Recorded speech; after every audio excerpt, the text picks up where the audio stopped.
দাদু ভাই, তুমি আমাদেরকে না জানিয়ে বিয়ে করলে? এই বিয়ে আমি মানি না।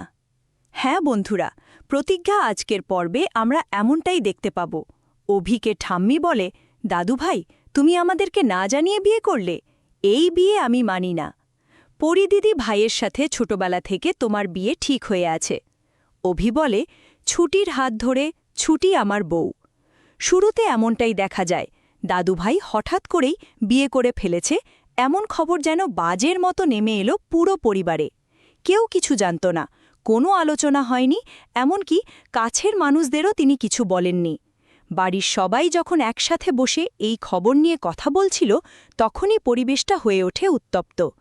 দাদুর ছোট ভাই, যাকে সবাই খুব ভালোবাসে, দাঁড়িয়ে উঠে বলেই ফেলল, দাদু ভাই, তুমি আমাদেরকে না জানিয়ে বিয়ে করলে?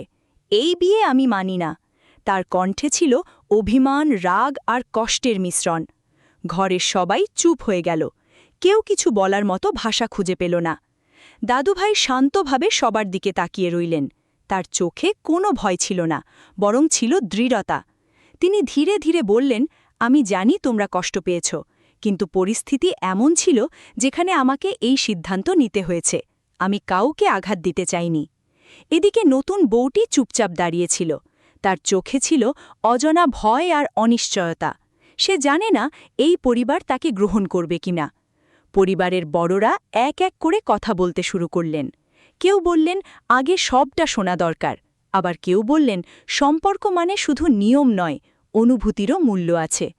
শেষ পর্যন্ত দাদুর মা এগিয়ে এসে নতুন বউটির হাত ধরলেন।